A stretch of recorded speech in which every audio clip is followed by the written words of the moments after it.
Faced with clear evidence that the Liberal government has a detailed plan to transition high-paid energy workers into janitors, truckers, and other less well-paid occupations, it was no surprise that Alberta NDP leader Rachel Notley needed a week to assemble her thoughts about the so-called just transition.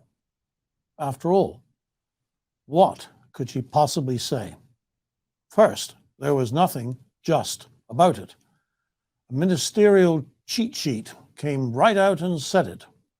The transition to a low-carbon economy will have an uneven impact across sectors, occupations, and regions. An uneven impact. Nothing just there. And although it would affect only about 3% of the workforce nationally, the cheat sheet went on to say that the oil and gas sector in particular is a large contributor to the GDP of Alberta at 27.3%, affecting about 187,000 workers in Alberta. There, 27% in Alberta, 3% across the country. The just transition. The other reason was that it was also her boss's policy. Support for the just transition was part of the deal NDP leader Jagmeet Singh made with Prime Minister Trudeau as his price for propping up the Liberals after the 2021 voter rejection that left the Liberals in a continued and smaller minority. The Alberta NDP maintains a pretense that they're their own people, but the truth is that they're a branch office for the National Party. Unfortunately, it soon became clear that the cheat sheet was no boys in short pants staffer hoax. We've seen things like that, but this is the real thing. Even for the oh-so-superior Liberals, it's a bit rich to suggest that a rig worker earning $150,000 a year should accept a job paying a fifth of that. Ms. Notley must have been hoping it was a hoax, but there it was on page 68 of the cheat sheet.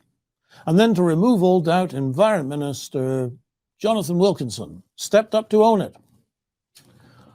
Back to square one. It was all true. Under federal threat were the jobs of 187,000 Alberta oil and gas workers, some of them union members. What had Jagmeet been thinking? But silence was no longer an option for Ms. Notley. So, in the face of this legislative broadside from Prime Minister Trudeau and her own leader, she did the only thing she could do.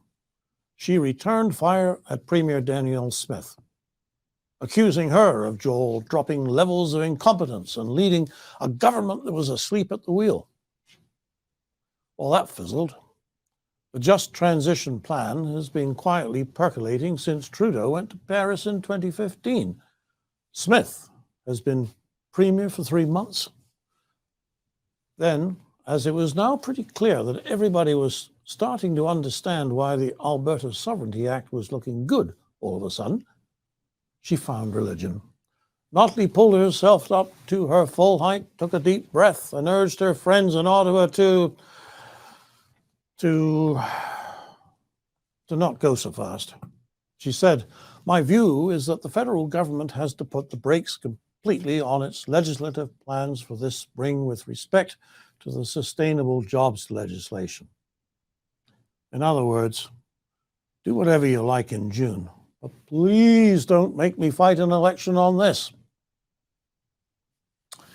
Hard as it is for me to imagine myself as leader of any NDP party, I must say that in all fairness, I would have said much the same. What else was there?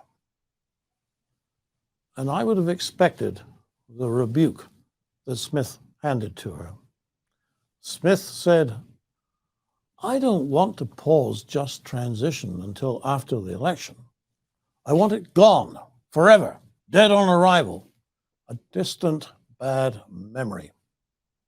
And for good measure, she reminded Notley that Jagmeet Singh was still her boss.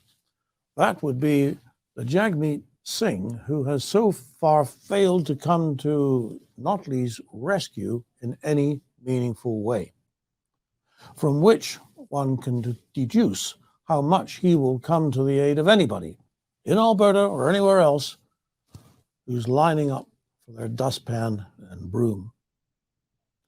I actually feel sorry for Rachel Notley.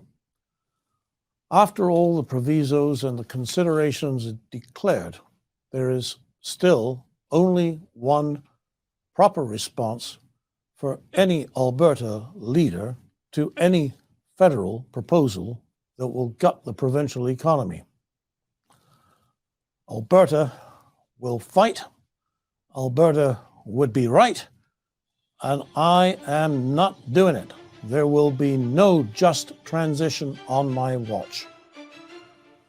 Unfortunately, it's the one thing that Rachel Notley can't say. For the Western Standard, I'm Nigel Hannaford. Canadian Shooting Sports Association. Without the CSSA, our gun rights would have been taken long ago. These guys are on the front lines helping to draft smart and intelligent firearms regulations and legislation in Canada, and more importantly, educating the public about how we keep guns out of the hands of the wrong people. To become a member, it's absolutely worth every penny. You can become a Western Standard member for just $10 a month or $99 a year for unlimited access.